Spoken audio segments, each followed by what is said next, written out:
Hi everyone, welcome back to Grandpa Mark's Hobbies and a finale of our Pontiac 69 GTO Judge Kit from Revell. This is a part of the Grandpa Mark's Hobbies group build. A lot of good talent over there. If you're not a member of my Facebook group, jump on over and check out some of these builds that these guys are doing because they're incredible.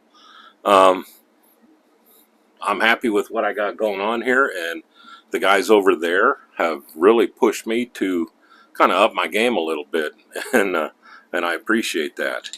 Let's get the guys out of the way here, and we'll talk about this build because it was a blast.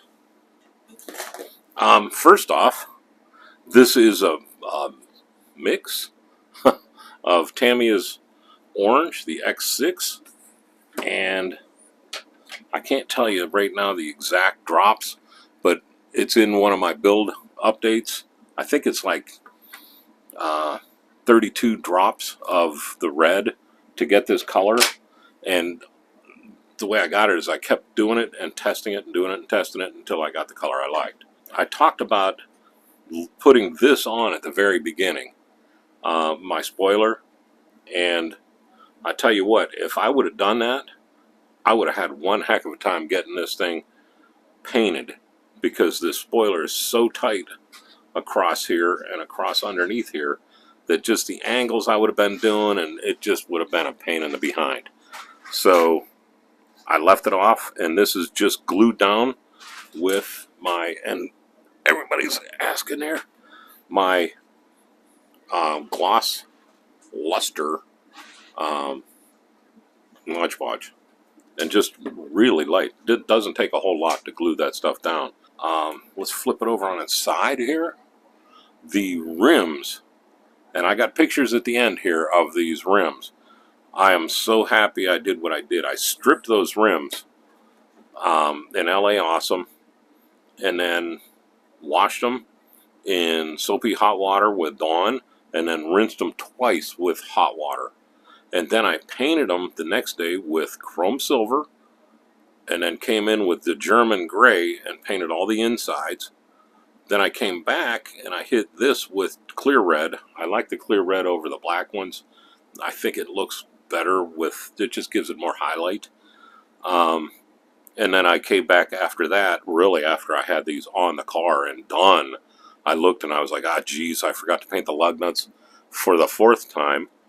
So I painted the lug nuts and we were good there. The decals went down great. I talked about that in my last update. I painted the chrome on the door handle and all the locks with Tamiya's chrome silver. And then all the other trim around the windows and all that, I used my Sharpie. So now let's roll this one more time. The underside, and I told you I was going to weather a little bit, and what I ended up doing is I used just my cinnamon. This came from the dollar store, I think it was, for whatever, $1.02 or something like that. And what I did is I did it in 3 parts. Or 4 parts. I did just the frame, and then just the chassis underneath the frame before I put them together, you know. Then the front and the back suspension, and then the engine. And then when I got it all together, I came back and I just really went over it one more time just to even things out.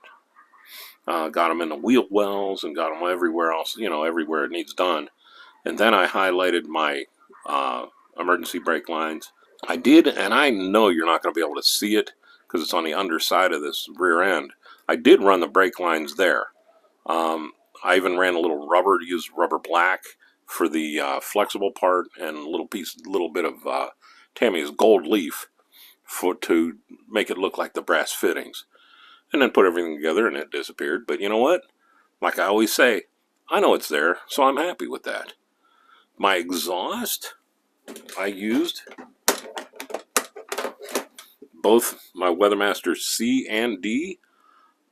I used the rust from the C and I just dabbed it here and there and wiped it all over the place with a pointing Q-tip.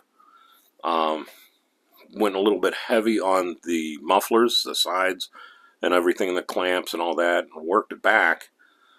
And then I took Tammy's panel liner and I dabbed it here and there on the mufflers and just left it alone. Not real thick, really, really thin amount of it on there. And I just left it alone. And it dried and it looks just like that. So that's perfect. And then the back, I used the oil on here. I put Tamiya's panel liner inside, and then I kind of brushed this around with the oil. This is all before I put this on now. And it looks like that, you know, lead. Gasoline always had a little bit of soot to it, and it left it on there. So I love the way that came out and looked. And when I put this thing together, I had the engine in place, the front suspension. Now I went to put the back suspension on. Now none of the wheels were on. I put them on after I had the body in place because it's just easier for me that way. But I got the differential or the drive shaft put into the engine, into the transmission housing, and got everything glued down and locked in right. And then I looked at it and I'm like, well, check it out. This is exactly the way the exhaust laid in.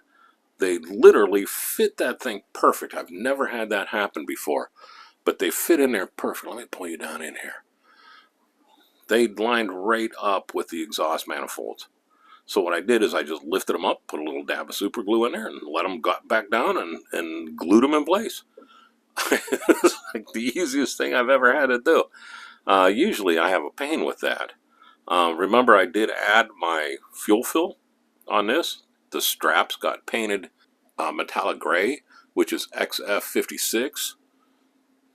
I like that. It just highlighted them subtly, but looks really good. And then that was after or before I weathered everything. The back bumper almost fell on. I mean, it went on there great. I'll pick this up and lift you up here. I'll pull you back too so we're not getting seasick. But it went on there really good. I did use super glue to hold that into place. So I'll keep an eye on that. If it does start to fog up a little bit, I put a drop of super glue here and a drop of super glue here above the clear red. So if that fogs a little bit, I'll come back and I'll hit that with just a little bit of quick shine, and that makes that fog will just disappear. So, but it laid on there really nice. I'm happy with how that came out. So now the engine, let's pull this clean off. Oh, I did have one problem, and it was weird. Again, I've had it happen to me before, but I'm going to bring it back in here.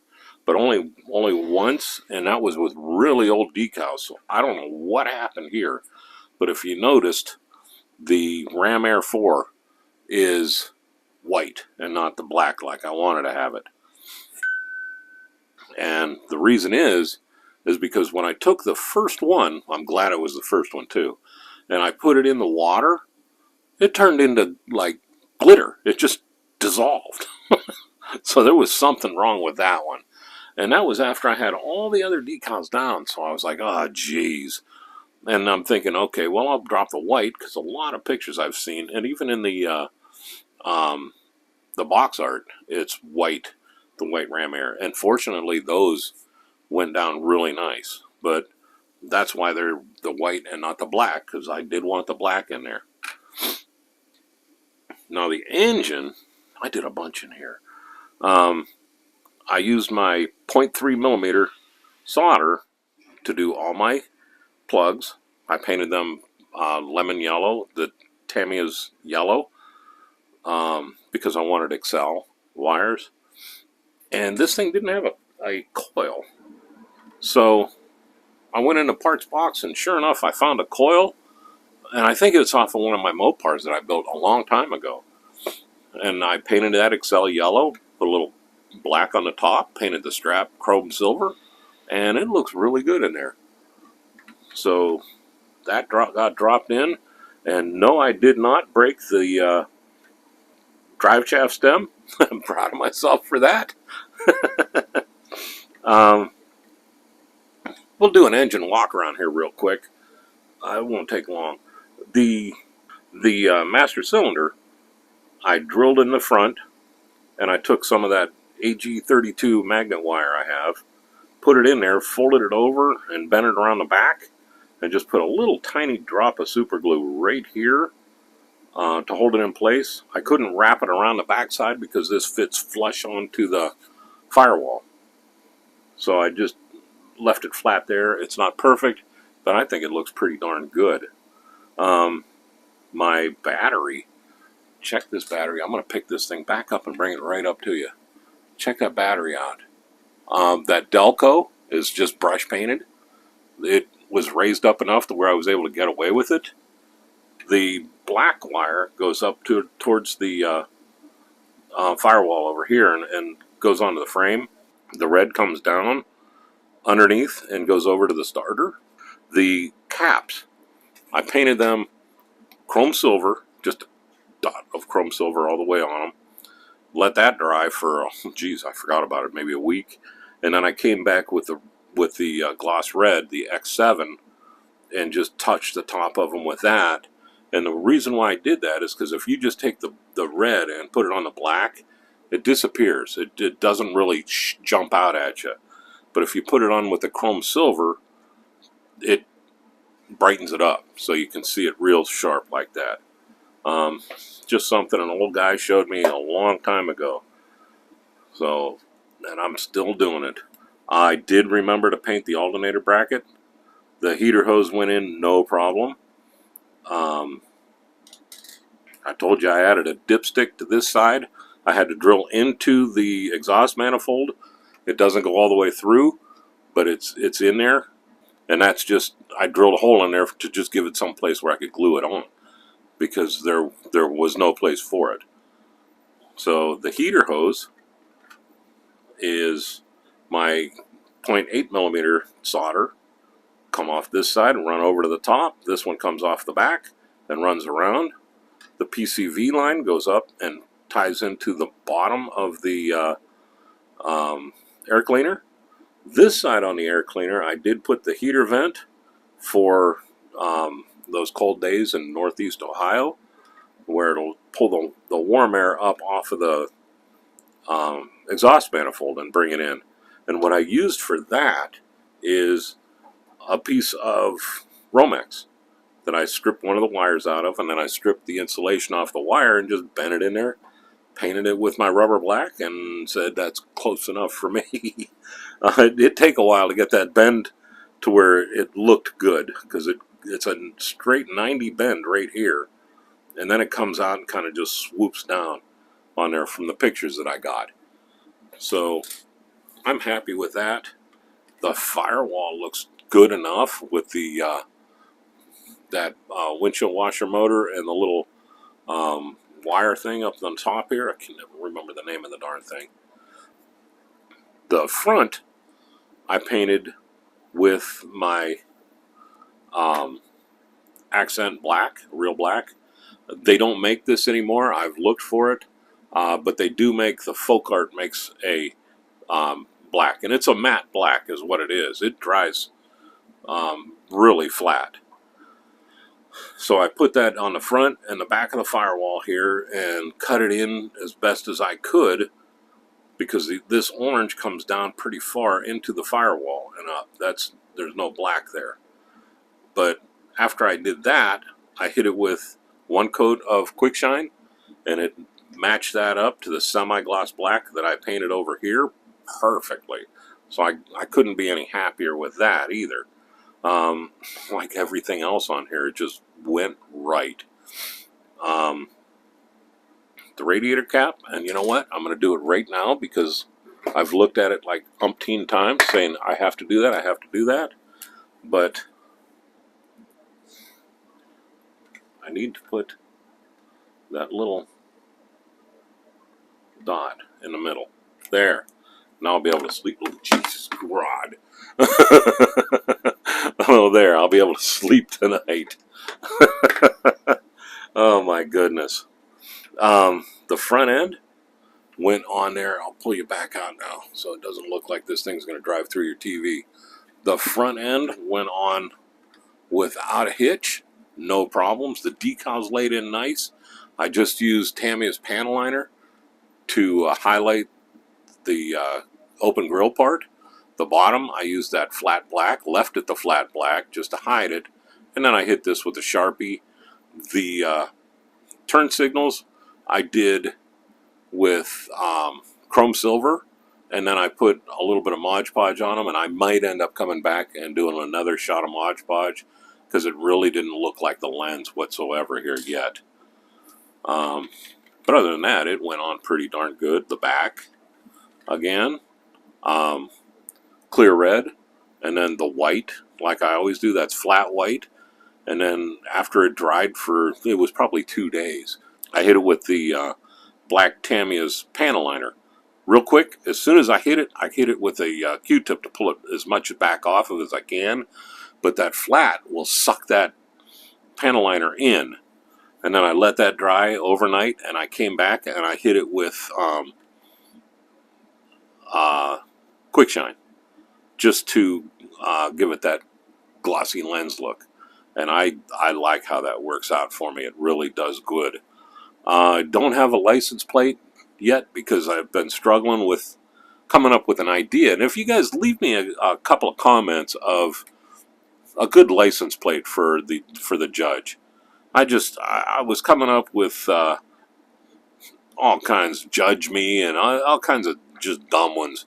So if you guys can think of one, I'd like to make that. Again, the decals and everything went on really well. The just don't have, I can't say enough about how nice this kit is. I use super glue on the mirror too. Geez, that's like a mile away now. I'm sorry. But I use super glue on the mirror, just a tiniest drop. And I put it on a rag, so it was sitting up like this, and set it down and let it sit until it was tacked up, and I'm good to go. And that way I won't breathe on it and knock it off. The interior, I got a couple of really good pictures of the interior before I put it together and looking through the windows, so I'll show you that in the music montage. How about if we start the music and we'll get into the pictures. So thank you very much for watching. Y'all have a great day and a better tomorrow.